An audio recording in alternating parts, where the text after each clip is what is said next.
ಕರ್ತನ ಪ್ರೀತಿಯ ಪ್ರಾರ್ಥಿಸುವ ಜನರೇ, ನಾವು ಮಳೆಗಾಗಿ ಮೊರೆ ಇಡುವಂತೆ ನಾವು ಈ ದಿನ 3ನೇ ದಿನಕ್ಕೆ ನಾವು ಪ್ರಾರ್ಥಿಸಲಿಕ್ಕಿದ್ದೇವೆ. ಈ ದಿನ ಹಾಸನ ಜಿಲ್ಲೆಗಾಗಿಯೂ ಮತ್ತು ಅಸ್ಸಾಂ ರಾಜ್ಯಕ್ಕಾಗಿಯೂ ಪ್ರಾರ್ಥಿಸುವುದಕ್ಕಾಗಿ ನಮ್ಮೊಂದಿಗೆ ಮೈಸೂರಿನ ರೆವರೆಂಡ್ ತಿಮೋತಿ ಜಾನ್ ಅಯ್ಯನವರು ನಮ್ಮೊಂದಿಗಿದ್ದಾರೆ. ಅವರು ಪ್ರಾರ್ಥಿಸೋದಕ್ಕೆ ಮೊದಲು ನಾನು ದೇವರ ವಾಕ್ಯವನ್ನು ಓದುವುದಕ್ಕೆ ಬಯಸ್ತೇನೆ. 2 ಪೂರ್ವಕಾಲ ವೃತ್ತಾಂತ 6ನೇ ಅಧ್ಯಾಯ 26-27 ವಚನಗಳು.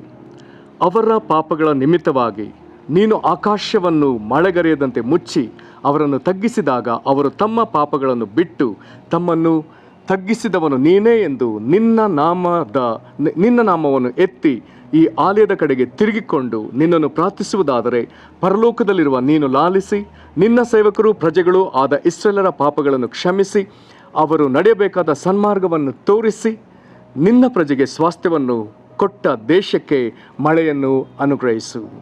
ಈ ಸಮಯದಲ್ಲಿ ಪ್ರಿಯ ಪಾಸ್ಟರ್ ನಮ್ಮನ್ನು ಪ್ರಾರ್ಥನೆ ನಡೆಸುವಂತೆ ನಾನು ಪ್ರೀತಿಯಿಂದ ಕೇಳಿಕೊಳ್ತೇನೆ.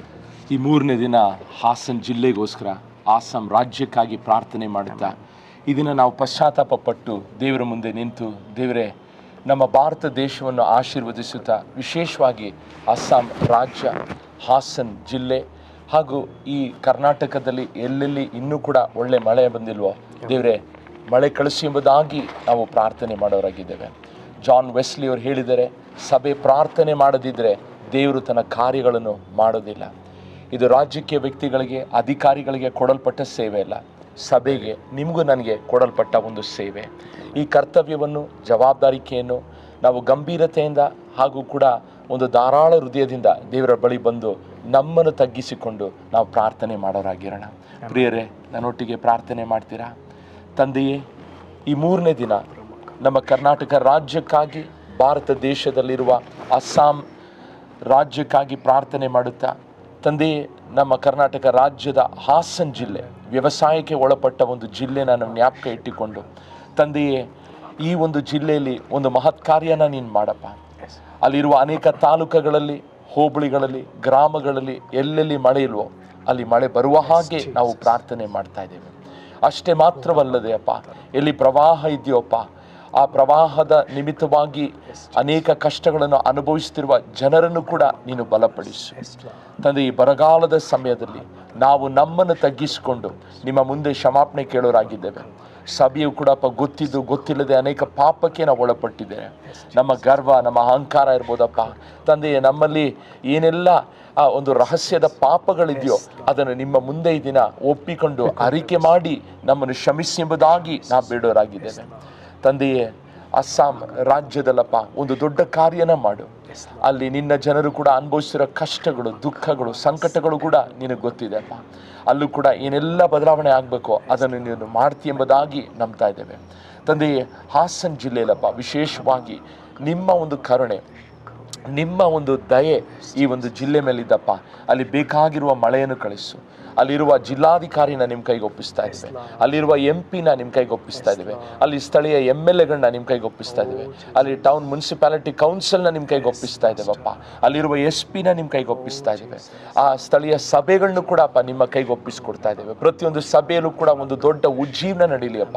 ಸಭೆಯಪ್ಪ ತಗ್ಗಿಸಿಕೊಂಡು ನಿಮ್ಮ ಮುಂದೆ ಬಂದಾಗಪ್ಪ, ನಿಮ್ಮ ವಾಕ್ಯ ಹೇಳುತ್ತೆ, ಆಗ ಮತ್ತೊಮ್ಮೆ ನಾನು ಆ ಒಂದು ಭೂಮಿಯನ್ನಪ್ಪ ನಾನು ಸ್ವಸ್ಥಪಡಿಸಿ ಮಳೆಯನ್ನು ಕಳಿಸ್ತೇನೆ ಎಂಬುದಾಗಿ ಅಪ್ಪ ನಮ್ಮನ್ನು ಈ ದಿನ ನಾವು ತಗ್ಗಿಸಿಕೊಳ್ತಾ ಇದ್ದೇವೆ. ವಿಶೇಷವಾಗಿ ಅಪ್ಪ ನಮ್ಮ ರಾಜ್ಯದಲ್ಲಿರುವ ಎಲ್ಲ ನೀರಾವರಿಗೆ ಬೇಕಾಗಿರುವ ನೀರನ್ನು ನೀನು ಒದಗಿಸಪ್ಪ ತಂದೆ. ಎಲ್ಲ ನದಿಗಳು ಕೂಡ, ಕೆರೆಗಳು ಕೂಡ ಅಪ್ಪ, ಕೊಳೆಗಳು ಕೂಡ ಅಪ್ಪ ಎಲ್ಲ ಚೆನ್ನಾಗಿ ನೀರಿಂದ ಹರಿಯಲಿ ಎಂಬುದಾಗಿ ಪ್ರಾರ್ಥನೆ ಮಾಡ್ತಾ ಇದ್ದೇನೆ. ಎಲ್ಲ ಪಶು ಪಕ್ಷಿಗಳಿಗೂ ಕೂಡ ಬೇಕಾಗಿರುವ ನೀರನ್ನು ನೀನು ಒದಗಿಸಪ್ಪ ತಂದೆ. ಕಷ್ಟಪಡ್ತಿರುವ ರೈತರು, ಅವರ ಕಣ್ಣೀರನ್ನು ನೀನು ಕಾಣುವ ದೇವರಾಗಿದ್ಯಾ. ಅವರು ಕೂಡ ಯಾವ ರೀತಿಯಲ್ಲೂ ಕೂಡ ಅಪ್ಪ ಆತ್ಮಹತ್ಯೆ ಮಾಡಿಕೊಳ್ಳದೆ, ಜಿಗುಪ್ಸೆಗೆ ಒಳಪಡದೆ, ನೀನು ಪರಲೋಕ ದೇವರು, ಸೃಷ್ಟಿಕರ್ತನು ನಿನ್ನನ್ನು ಹುಡುಕಿದರೆ ನೀನು ನಿಜವಾಗಿಯೂ ಕೂಡ ಅವರ ಜೀವಿತದಲ್ಲಿ ಕಾಣಿಸಲ್ಪಡ್ತೀಯ ಎಂಬ ಒಂದು ನಂಬಿಕೆಯಿಂದ ಅವರು ಎದುರು ನೋಡಲಿ ಎಂಬುದಾಗಿ ಬೇಡುತ್ತಿದ್ದೇವೆ. ಎಲ್ಲೆಲ್ಲಿ ಅಪ್ಪ ಪ್ರವಾಹ ಇರ್ಬೋದು, ಬರಗಾಲ ಇರ್ಬೋದು, ಅದರಿಂದ ಬರುವ ಅನೇಕ ಸಾಂಕ್ರಾಮಿಕ ರೋಗಗಳಿಂದ ಜನರನ್ನು ಕಾಪಾಡು ಎಂಬುದಾಗಿ ಬೇಡುತ್ತಿದ್ದೇವೆ ತಂದೆಯೇ. ಆ ಮಳೆ ಇಲ್ಲ ಅಂದರೆ ಬೆಳೆ ಇಲ್ಲಪ್ಪ, ಬೆಳೆ ಇಲ್ಲ ಅಂದರೆ ರೈತರಿಗೆ ಆ ಬರಬೇಕಾಗಿರುವ ಆದಾಯ ಇಲ್ಲ. ಆ ಕಷ್ಟಗಳು, ಆ ಕಣ್ಣೀರು, ಆ ವೇದನೆಯನ್ನು ಕಾಣುವ ದೇವರು ನೀನಾಗಿದ್ಯಾ. ಅಪ್ಪ ಅವರನ್ನು ಕರುಣಿಸಪ್ಪ. ಯಾರು ಕೂಡ ಅವರ ಆತ್ಮಹತ್ಯೆಗೆ ಒಳಪಡದೆ ಅಪ್ಪ, ನಿಜವಾಗ್ಲೂ ಕೂಡ ಪರಲೋಕ ದೇವರು ಸೃಷ್ಟಿಕರ್ತನಿದ್ದಾನೆ, ನನಗೆ ಒದಗಿಸ್ತಾನೆ ಎಂಬ ಒಂದು ನಂಬಿಕೆ ಅವರಲ್ಲಿ ಉಂಟು ಮಾಡು ಎಂಬುದಾಗಿ ನಾನು ಬೇಡುತ್ತಿದ್ದೇನೆ. ಅಪ್ಪ, ಈ ದಿನ ಕೊಟ್ಟ ಈ ಒಂದು ಸೌಭಾಗ್ಯಕ್ಕಾಗಿ ನಿಮಗೆ ವಂದನೆ. ನಾವು ಕೂಡ ನಿಮ್ಮಲ್ಲಿ ಬಂದು ಪವಿತ್ರಾತ್ಮನ ಒಂದು ಸುರಿಮಳೆ ನಿಮ್ಮ ಸಭೆ ಮೇಲೆ ಸುರಿಸಲ್ಪಡಲಿ ಎಂಬುದಾಗಿ ನಾನು ಬೇಡುತ್ತಿದ್ದೇನೆ. ಯಾರೆಲ್ಲ ನಿರುತ್ಸಾಹಗೊಂಡಿದ್ದರೋ ಅವರನ್ನು ಚೈತನ್ಯಗೊಳಿಸಿ, ಅವರನ್ನು ಕಟಾಕ್ಷಿಸಪ್ಪ, ಅವರ ಕಣ್ಣೀರನ್ನು ಒರೆಸೆಂಬುದಾಗಿ ಯೇಸು ಕ್ರಿಸ್ತನ ದಿವ್ಯ ನಾಮದಲ್ಲಿ ನಾವು ಪ್ರಾರ್ಥನೆ ಮಾಡ್ತಾ ಇದ್ದೇವೆ.